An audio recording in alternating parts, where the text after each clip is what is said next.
처음에 아이들한테 영어 인풋을 줄 때요, 뭘로 꼭 주셔야 되냐면 아이가 알고 있는 것을 얹어 주셔야 돼요. 읽기로 가기 전에 먼저 아이들에게 발달되어 있어야 하는 인지 기능들이 있어요. 6가지가 있어요. 첫 번째가 음성 어휘의 양이에요. 요거는 제가 계속 말씀드렸어요. 두 번째가 뭐냐면 이렇게 듣기가 된 친구들은 읽기를 어떤 식으로 시작하면 좋을까요? 한국 아이들이 영어 읽기를 시작을 하는 건요, 일단은 영어 음성 어휘량이 일정량 이상이 확보가 되면 읽기를 되게 쉽게 할 수가 있어요. 그럴 것 같아요. 그렇죠. 왜냐면 우리 또 영어나 한국어는 다 표현 문자잖아요. 그러면 음성으로 알고 있는 어휘량 있죠. 이게 어느 정도 원어민 아이들이 2,000에서 3,000 정도 됐을 때 읽기를 배우러 학교 입학을 하거든요. 그럼 한국 아이들은 이런 음성 저장고가 없는 상태에서 파닉스로 들어가면 외래어 수십 개 정도를 알고 들어가는 거라서 이중고, 삼중고에 시달리게 돼 있어요. 그래, 아이들이 세상 지식으로 알고 있는 것들이 있긴 하거든요. 처음에 아이들한테 영어 인풋을 줄 때요, 뭘로 꼭 주셔야 되냐면 아이가 알고 있는 것을 얹어 주셔야 돼요. 이 아이들의 세상 지식은 이런 거예요. 가족은 엄마, 아빠, 뭐 오빠, 형, 누나가 있고, 뭐 탈 것은 자동차, 기차 이런 게 있고, 동물, 강아지, 고양이 있고, 1, 2, 3 이런 거 알고, 뭐 해, 달, 별 이런 거 알고, 이게 아이들이 가지고 있는 세상 지식이에요. 그쵸. 그럼 요것들을 영어로 처음에 주시는 거예요. 그래야지만 디딤돌 역할을 해요. 알고 있는 거를 처음 보는 소리로 듣는 거잖아요, 아이들이요. 그러면 알고 있는 거를 다른 말로 부르는 건 괜찮은데 저게 뭔지도 모르는데 영어로 제시를 하면 발비될 곳이 없는 거잖아요. 그렇죠. 굉장히 좌절스럽거든요. 그러니까 이런 걸 되게 주의해 주시고, 이게 쌓이면 새로운 것도 얹어줘도 괜찮아요. 그래서 처음에 아이들한테 어휘를 제시하는 원칙이 음성 언어 단계에서는 이거 영어로 이미지 아시죠? 근데 이미저빌리티, 즉 이미지로 뜻을 보여줄 수 있는 어휘를 제일 처음에는 제시한다가 원칙이에요. 수색, 도형, 뭐 그죠, 감정, 기본 음식, 감정, 동물, 뭐 이런 것들, 네네네. 감정, 네. 뭐 바디 파츠 이런 그죠, 것들. 그죠. 근데 주로 이렇게 그릴 수 있는 그릴 어떤 수 있는 것, 것들. 이게 가장 중요해요. 그 애들 생활 반경에서 보이는 것들. 네. 그런 것들을 먼저 영어 소리로 이제 사실은 주는 거죠. 이걸 알고 있는 상태에서, 원래 파닉스는 원어민 아이들은 음성 언어 갖고 있는 거를, 여기 이제 문자는 시각 상징이 있잖아요. 이거랑 매칭하는 작업이 원어민들한테는 그쵸. 사실은 파닉스예요. 근데 한국 아이들은 음성 어휘가 없으니까 그쵸? 음성도 주고 그 다음에 이제 이거랑 매칭하는 작업도 하고 이러니까 이제 이중고가 생긴다라고 모든 걸 또 거쳐야 되죠. 되고. 그래서 어릴 때 집에서 할 수 있는 홈 리터러시는 엄마가 선생님이 되어서 읽기까지 다 가르쳐야 한다가 절대 아니에요. 홈 리터러시라고 하는 거는 말씀드린 것처럼 음성 어휘량을 늘려주는 것, 영어를 좋아하게 되는 것, 요 2가지만 하시면 사실은 저는 성공이라고 생각해요. 파닉스로 가는 건 요게 된 다음에.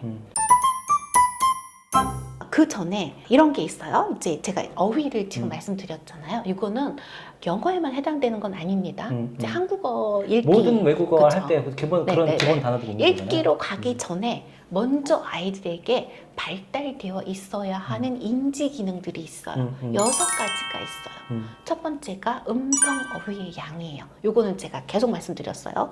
두 번째가 뭐냐면 프린트 모티베이션, 인쇄물 동기라고 하는 건데, 이게 나는 책이 좋아 이거예요. 이거는 부모님의 역할이 절대적이에요. 학교에서 못 해줘요. 왜냐하면 평소에 부모님들이 책을 잘 읽고, 그러니까 아이들한테 많이 읽는 것만 중요하지 않습니다. 부모님들도 책 읽는 모습을 계속 보여주셔야 돼요. 그렇죠? 요게 인쇄물 동기거든요. 그래서 책은 좋은 거야, 책은 친숙한 거야, 요게 이제 인쇄물 동기고, 세 번째가 인쇄물 컨셉이라고 하는 게 있어요. 요거는 측정하기가 되게 쉬워서 인쇄물 개념도 프린트 컨셉이라고 하는데, 요거는 측정지도 있어요. 제가 만든 것도 있고, 미국의 이제 주정부에서 만든 것들도 이제 세트가 저한테 있긴 한데, 이 인쇄물 개념이 이런 거예요, 여러분들. 이게 책이 있잖아요, 그렇죠? 그럼 아기 때 보드북 가지고 많이 놀아야 하는 이유가 뭐냐면요, 일단 책을 넘기는 방향 있잖아요. 이거하고 페이지를 이렇게 펼쳐서 여기부터 시작해서 이렇게 읽고 여기가 끝이다. 그리고 이렇게 책을 처음에 거꾸로 쥐어보거든요. 그럼 아이가 받아서 이렇게 고쳐 잡아요. 그림이 있는 거를 주면 고쳐 잡는 거 쉽잖아요. 그림이 없는 것도 줘봐요. 그럼 어떤 아이가 제대로 고쳐 잡거든요. 그럼 얘가 프린트 컨셉이 기본적인 게 있는 거예요. 이거는 철저하게 모방 행동입니다.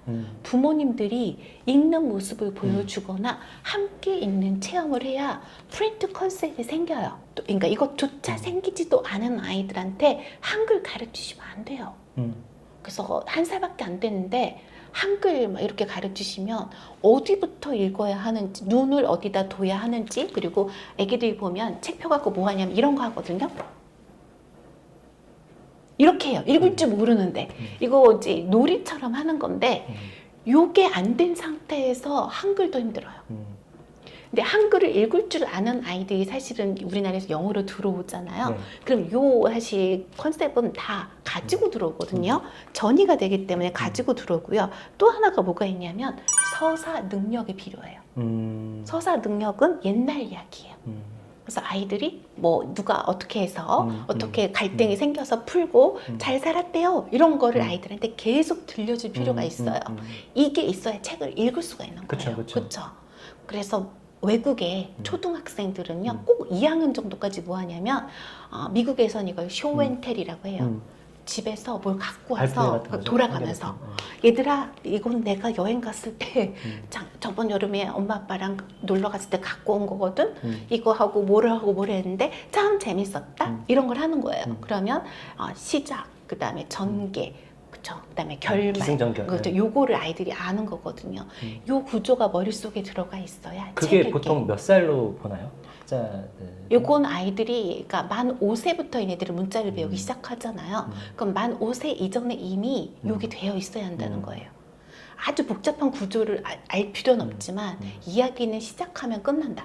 그러니까 이때 뭐 포스트 모던 그림책 이런 거 읽으시면 안 돼요. 그냥 반드시 결말이 행복하게 끝나는 거 이런 거를 주로 읽혀서 모든 것에 결론이 있구나 이런 걸 알려주시면 아이들이 책의 세계로 오기가 편해져요. 그래서 저도 이제 그 현선의 유튜브 영어 수업을 알려드리면서 엄마들한테 늘 말씀드리는 게 처음부터 페파피그나 까이유나 이런 아이들용 TV 시리즈를 보여주는 분들이 계신데 처음에 이걸 보여줬을 때는 아까 말씀하신 것처럼 단어에 대한 습득이 안 되어 있기 때문에 못 알아듣고 아이들이 아직 우리나라 나이로 한 5살, 6살 정도는 돼야지 이 스토리를 보면서 기승전결 따라가고 이걸 이해할 수 있는데 처음부터 이걸 보여주면 애들은 그냥 보긴 보지만 그 순간순간의 장면이 재밌고 우스꽝스러워서 보는 거지 내용을 이해하고 보는 건 아니거든요. 그래서 처음부터 이런 TV 시리즈를 보여주시는 것보다 TV 시리즈 보여주는 거는 아까 이제 기본적인 어휘들을 어느 정도 익히고 나서 그 다음에 아이가 인지적으로 이런 스토리를 이해할 수 있는 정도의 발달이 된 후에 그게 제가 봤을 때도 한 5살, 6살 정도 되더라고요.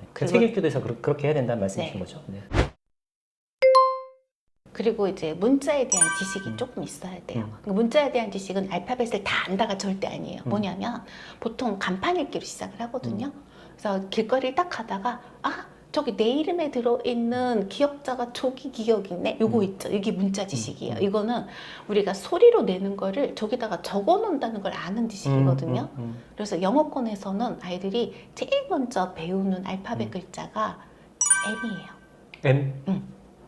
맥도날드의 M이 너무 눈에 띄어서. 전 화장실이 제일 먼저 들어왔는데. 아니요, M자를 특히 도시권 사는 아이들은 그렇겠네요. 간판이 엄청 크잖아요. 인상적이잖아요. 그리고 이제 저기 가면 해피밀도 있고 이제 행복한 거예요. M을 제일 먼저. 그래서 영어권 도시에 사는 아이들은 M을 제일 먼저 익힌다고 이렇게 얘기를 하더라고요. 근데 이게 결국은 간판 문제잖아요. 노출 얼마나 많이 되는지 자주 되는. 그렇죠. 그리고 소리로 하는 거를 길거리에서 이렇게 맞춰보는 게 되게 중요한 거예요. 그래서 알파벳 시티라고 하는 그림책을 보면 도시에서 알파벳 모양을 엄마랑 하나씩 이렇게 찾아보는 거예요. 이거 되게 재밌거든요. 한글도 이렇게 하면 재밌지만 그러니까 놀이로 네. 자꾸 엄마들이 그쵸, 이렇게 그쵸. 승화시키는 네, 네. 게 되게 중요한 기술인 것 같아요. 그냥 파닉스 시작하기 전에 원래 첫 단계가 알파벳을 가르치는 것도 시작을 하는데 어머니들이 제가 설명하면 저도 이제 영어 그림책 같은 데서 이거 조금 설명드리거든요. 그러면 놀라시는 게 이거예요. 알파벳을 그러니까 대문자, 소문자 가르치고 노래 이제 배우고 쓰기 하면 알파벳을 떼었다고 생각하시는 거예요. 근데 제가 어머니들한테 이것도 한 2달 하셔야 합니다. 이렇게 얘기를 하거든요. 2달 동안 알파벳만 갖고 뭘 하냐면요. 처음에는 알파벳 트레인에다가 어른 알파벳하고 애기 알파벳을 같이 하나씩 태우기. 알파벳 달과 알파벳 별, 그쵸? 그리고 알파벳 컵에다가 알파벳 공 던지기. 여기 A라고 쓰여진 데다가 A. 알파벳 빈백 던지기. 알파벳 여기다 카드 이렇게 늘어놓고 엄마가 C 하고 외치면 가서 발로 쿵 하고 알파벳 스탬프 놀이하기. 알파벳 찰흙으로 만들어 보기. 2달 할 거 있어요, 여러분들. 2달 내내 알파벳 갖고 노는 거예요. 이거 어렵지 않아요. 아이는요, 이 종이하고 페이퍼 앤 펜슬은요, 항상 가장 마지막이에요. 저는 페이퍼 앤 펜슬로만 하는 게 한국엔 너무 많아갖고 이게 문제라 생각을 하고요. 그쵸. 그래야 공부를 했다고 엄마들이 자꾸 생각을 하시거든요.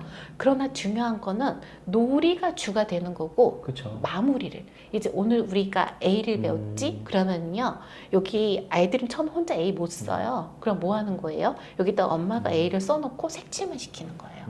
그럼 하여튼 종이로 무언가를 했잖아요. 그러니까 모든 활동의 마무리 활동을 종이로 무언가를 하고 엄마가 참 잘했어요 도장 꽝 찍어주고 붙이는 거예요.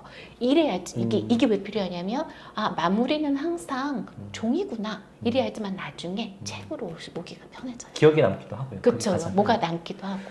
네, 굉장히 좋은 팁이네요. 그러면 뭐 추가적으로 또 해주실 말씀 있으신가요? 엄마 표현을 하시는 분들한테? 엄마 표현. 요새는 엄마표 영어라는 말도 부담스럽다라고 하시더라고요. 네. 왜 엄마한테 모든 짐을 다 지우는가? 그쵸. 맞아요.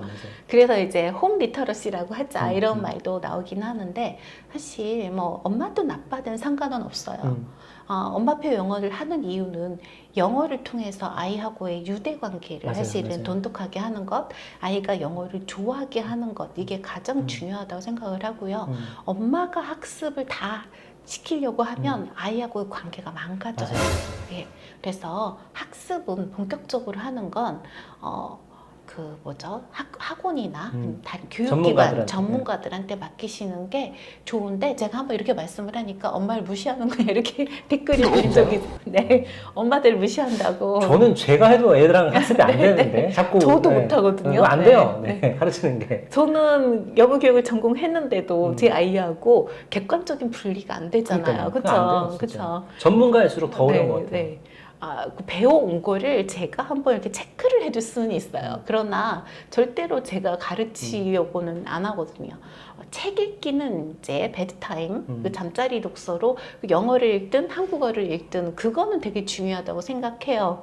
그렇지만 학습을 부모가 시킨다? 전 이건 아니라고 생각해요. 조이수박 선생님도 엄마이시지만 우리가 엄마들한테 지나치게 많은 부담을 지르는 게 지금 현대 사회인 것 같고 또 엄마들도 내가 아이의 어떤 영어가 부족하다, 학습적인 게 부족하다 그러면 다 내 탓인 것 같고 그러시는데 저는 이제 그럴 필요가 진짜 없다고 생각하고 아이와 오랜 시간 못 있어도 그 있는 시간만이라도 아이와 정서적인 교감 많이 해주시고 상호작용 많이 해주시고 이런 게 가장 중요할 것 같습니다. 네, 오늘 이제 조이수박 선생님 모시고 우리 엄마표 영어나 여러 가지 영어 공부 방법에 대해서 알아봤는데요. 되게 유익한 시간이었고 여러분들이 너무 힘들게만 하시지 마시고 이런 이론적인 것들, 과학적인 근거들 아는 건 좋지만 또 이걸 엄마들이 너무 이제 부담으로 느끼지 마시고 집에서 그냥 편하게 아이와 즐겁게 하시면 좋을 것 같습니다. 마지막으로 한 말씀만 더 해주시고 마치도록 하겠습니다. 네, 저는 엄마표 영어는 100% 맞거나 100% 틀릴 수 있다고 생각을 하거든요. 왜냐하면 내 아이에게 맞는 방법만 맞기 때문입니다. 그렇죠? 그래서 아이와 함께 사실은 내 아이에게 가장 가장 잘 맞고 아이가 가장 좋아하는 길을 찾아가는 과정이라고 생각을 해요. 물론 주변에서 엄청나게 많은 말들이 들려올 거예요. 그렇죠? 맞아요, 맞아요. 그러나 이제 엄마표 영어를 여러 사람들이 앞에 말했으나 한 아이에게 적용되었던 방법이 내 아이에게 꼭 맞으리라는 법이 맞아요. 없다. 그리고 이론에서 이제 하는 말들은 수천 번 이상 실험을 해서 이게 맞대더라라고 하는 게 있어서 사실은 더 근거가 있기는 해요. 하지만 대부분의 연구들이 한국 아이를 대상으로 또 행해진 게 아니라서 그 갭이 있어서 한국 아이에게 안 맞을 수 있는 부분도 있거든요. 그래서 저는 우리 외국 교재 많이 쓰잖아요. 뭐 ORT 같은 거 되게 많이 쓰는데 가장 중요한 거는 내 아이에게 맞게끔 맞습니다. 갭을 조정해 주는 작업이 꼭 있어야 한다라고 말씀을 드려요. 요건 선생님이 하셔도 되고 사실은 엄마들이 집에서 ORT도 많이 보시잖아요. 그럴 경우에 이거 원어민 아이들을 위해서 만들어진 유명한 시리즈 리더스인데 어떻게 이 갭을 잡아줄 것인가 이 고민을 조금 같이 해주시면 많은 사람들이 사실은 같이 하고 있어요. 같이 해주시면 좀 더 아이들이 쉽게 그리고 즐겁게 영어라는 길을 만들면서 갈 수 있을 것 같습니다. 네. 너무 좋은 말씀 감사하고 저도 다시 한 번만 말씀드리면 엄마표 영어에서 핵심은 우리 아이한테 맞춘 그런 교육을 그 속도나 방법을 우리 아이한테 맞춰서 하는 겁니다. 현선의 방법이 정답은 아니고 하나의 케이스라고 생각하시고 우리 엄마들은 아이와 함께 그 방법을 찾을 때까지 수많은 실패를 하실 거라는 거를 이제 감안을 하시고 네. 찾을 때까지 해 가시면 된다. 절대 다른 집하고 비교하거나 그러지 마셔라. 여러분의 불안감만 더해줄 뿐입니다. 자, 그러면 오늘 이제 여기까지 하고 마치도록 하겠습니다. 그러면 다음 영상에 또 뵙겠습니다. 감사합니다. 감사합니다.